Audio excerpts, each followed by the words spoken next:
नमस्कार, आप live studies देख रहे हैं। आपके साथ मैं हूं वसीम खान। जेनजी को रोकना मुमकिन ही नहीं, नामुमकिन है। और देखिए, डिजिटल टेक्नोलॉजी ने युवाओं को, नवयुवकों को ताकतवर बनाया है।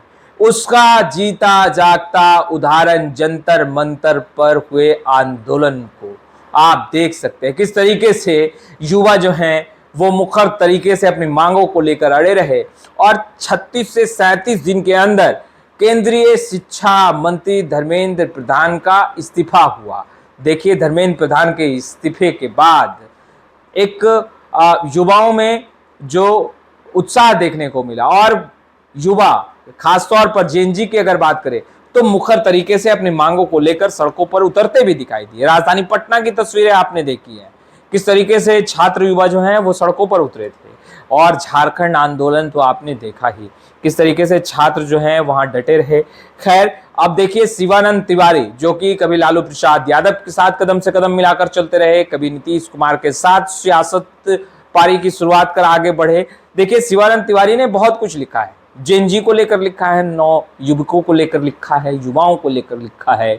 और खास तौर पर देखिए, टेक्नोलॉजी जो युवाओं को ताकतवर बना रही है। शिवानंद तिवारी लिखते हैं कि डिजिटल टेक्नोलॉजी ने आदमी को कितना ताकतवर बना दिया है, इसका उदाहरण हम लोगों ने अभी जंतर मंतर पर नई पीढ़ी के नौजवानों और नवयुवकों के आंदोलन में देखा।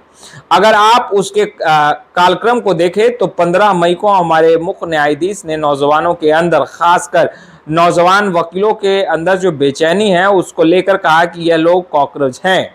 अगले ही दिन अमेरिका में बोस्टन यूनिवर्सिटी के एक नौजवान अभिजीत दीपके ने कॉकरोच जनता पार्टी बना दी। 2-3 दिन के अंदर 2 करोड़ 2.5 करोड़ लोग उसके साथ जुड़ गए और 4-5 दिन बाद तो यह संख्या 4-5 करोड़ तक पहुंच गई। वहीं से जंतर मंतर पर धरने की घोषणा हुई और उनकी मुख्य मांग शिक्षा मंत्री के इस्तीफे की थी। जहां राजनाथ सिंह कहते थे कि मोदी सरकार में इस्तीफा नहीं होता, वहीं 36 से 37 दिनों के अंदर आंदोलन ने शिक्षा मंत्री धर्मेंद्र प्रधान को इस्तीफा देने के लिए बाध्य कर दिया। इतना ही नहीं, यह आंदोलन देश के कई इलाकों में फैल गया। कई जगह स्कूलों के बच्चों और बच्चियों ने धरना दिया, नारे लगाए और अपनी समस्याओं के खिलाफ आवाज उठाई। पटना में भी हमने ऐसा देखा। यह जो बदलाव है इसे आसानी से रोका नहीं जा सकता, हालांकि इसे रोकने की कोशिश हो रही है। मेरे कहने का मतलब यह है कि डिजिटल क्रांति ने लोगों को ताकतवर बनाया है। अब आप कल्पना कीजिए कि गांधी जी के जमाने में इस तरह की कोई तकनीक नहीं थी। 1931 में पहली दफा कराची कांग्रेस के सम्मेलन में गांधी जी ने लाउड स्पीकर पर भाषण दिया था। फिर सवाल उठता है कि बगैर तकनीक के गांधी जी ने पूरे देश को एकजुट कैसे किया। यह आप अपने आप में आश्चर्य की बात है। उन्होंने किस तरह लोगों को जोड़ा, यह समझने की जरूरत है। टाइम मैगजीन ने भी एक समय उन्हें मैन ऑफ द ईयर घोषित किया था। यानी बिना आज की डिजिटल टेक्नोलॉजी के भी उन्होंने लोगों को एकजुट किया। हालांकि जिस समय गांधी जी ने अपना अभियान चलाया था उस समय देश की आबादी बहुत कम थी। आज देश की आबादी बहुत अधिक है और देश का विस्तार भी बहुत बड़ा है।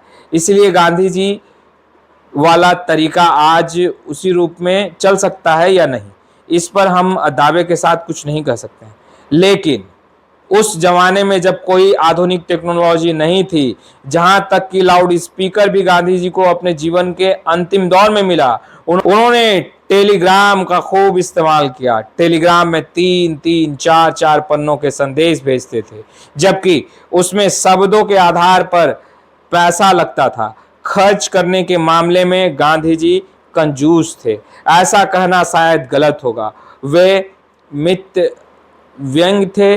उनका मानना था कि जो समाज और देश गरीब है उसके लिए मित व्यंगता जरूरी आर्थिक नीति है। देखिए, हाल की घटनाओं को देखकर यह सवाल मेरे मन में घूम रहा था। मैंने सोचा आप लोगों के साथ इसे साझा करूं। शिवानंद तिवारी। देखिए, शिवानंद तिवारी जो कि कभी लालू प्रसाद यादव के साथ कदम से कदम मिलाकर चलते रहे, कभी नीतीश कुमार के साथ राजनीति में पारी खेली, और देखिए अब शिवानंद तिवारी ने जो बातें कही हैं और डिजिटल टेक्नोलॉजी ने युवाओं को, नवयुवकों को ताकतवर बनाया है, यह बात कर रहे हैं और कहते नजर आ रहे हैं कि डिजिटल टेक्नोलॉजी ने जेन जी को, युवाओं को, नवयुवकों को ताकतवर बनाया है और इसे आसानी से रोका नहीं जा सकता। तो आपने सुना शिवानंद तिवारी को क्या कुछ उन्होंने लिखा, हमने आपको वो पढ़कर भी सुनाया, स्क्रीन पर भी आपके बाखूबी वो स्क्रॉल हो रहा होगा। फिलहाल हम तमाम तस्वीरें लगातार अपडेट करते रहेंगे। अब तक आपने हमारे चैनल को सब्सक्राइब नहीं किया है तुरंत सब्सक्राइब कर लें। आपका बहुत बहुत शुक्रिया।